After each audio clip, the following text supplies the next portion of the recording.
Apa kata kita menyusuri susur galur masyarakat Bengkulu di Malaysia?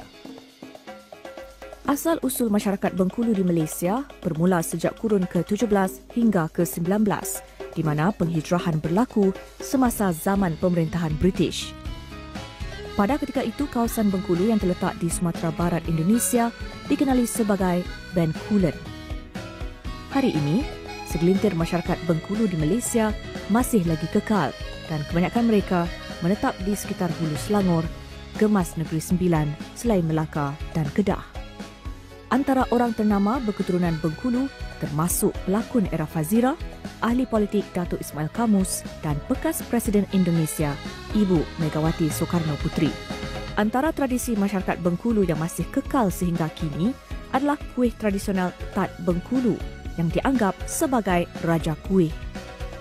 Di Malaysia, Tat Bengkulu sangat popular di Sungai Choh Rawang dan saya sendiri sempat bertemu dengan salah seorang pengusaha Tat Bengkulu yang juga dari komuniti Bengkulu. Baiklah, saya kini berada di Serendah Hulu Selangor di kilang pembuatan kuih tradisional Tat Bengkulu Sungai Choh, dan hari ini saya akan bersama dengan pemiliknya sendiri, Puan Salmah Munab, yang akan menunjukkan kepada saya cara membuat kuih Tat ini. Ayo kita masuk.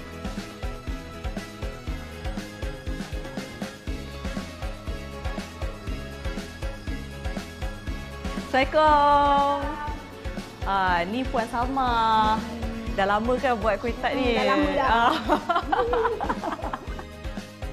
Berintikan kelapa gula merah, kuih Tat ini dimasak menggunakan dapur kayu api dan lazimnya berbentuk daun. Kuih ini memiliki keistimewaan dari segi tekstur dan masih dihasilkan secara tradisional sekaligus mengekalkan keasliannya. Okey, sekarang ni saya dah usahakan selama 8 tahun dah. Dulu masa saya dapat resipi daripada mak mentua ni, sebenarnya dulu kita menggunakan dapur arang. Dari arang atas bawah. Lepas tu dalam satu hari kita dapat dalam 200 biji je.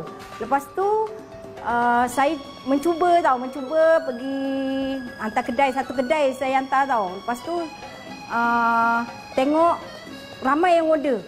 Saya jadi seronok tau, saya ramai sangat order. Lepas tu jadi saya cakap kenapa saya mesti nak pendamkan Tat Bengkulu ni, baik saya komersialkan. Sebenarnya daripada mak cerita dululah, Tat Bengkulu ni sebenarnya didatangkan daripada Indonesia. Mak pun daripada Indonesia. Lepas tu mak datang kat sini, sebenarnya ini makanan diorang sebab dia tahan sampai sebulan. Diorang pergi bawa Mekah. Sebenarnya dia memang orang Bengkulu sahaja. Dia kelompok dia Bengkulu ni ada tempat-tempat dia. Kalau dia dekat Nilai ada satu tempat Bengkulu, orang Bengkulu, adalah kuih ni. Dekat Berang ada satu, ini ada kuih dia. Lepas tu dulu dia tak disebarkan. Hanya orang-orang dia, komuniti dia orang je yang makan. Menurut Salmah, bukan Tat Bengkulu sahaja kuih tradisional masyarakat Bengkulu yang kekal sehingga kini. Sebenarnya banyak sebenarnya. Dia ada ocong-ocong, dia ada lagi satu apa ya? Pais lah, macam-macam sebenarnya. Tapi disebabkan itu dia tak tahan lama. Dia masak hari ni, dia kena habis hari ni. Tapi macam kuih Tat ni, dia boleh tahan dalam 10 hari. Pada asalnya, saiz Tat ini sebesar tapak tangan. Namun kini, ia dibuat dalam pelbagai saiz mengikut kehendak. Ia dihidang dan dimakan untuk minum petang, ketika perayaan serta dijadikan hantaran perkahwinan, dan ia tahan lama, boleh dibiarkan sehingga hampir 1 bulan. Okey, Puan Salmah, kita dah tahu sedikit sebanyak tentang sejarah Tat Bengkulu ni dan asal-usul dia. Mungkin Puan Salmah boleh cerita sedikit apa yang ada di depan kita sekarang ni. Ada pelbagai perisa Tat sekarang? Sekarang ni ada 2 perisa. Sebenarnya ada 3. Tapi satu lagi tak ada. Durian diorang buat. Sebab durian tu ikut musim. Kalau ada musim durian memang seronoklah buat. Mesti popular tu. So, ni perisa apa dalam dia? Ini macam bujur ni. Kalau bujur ni kita inti kelapa.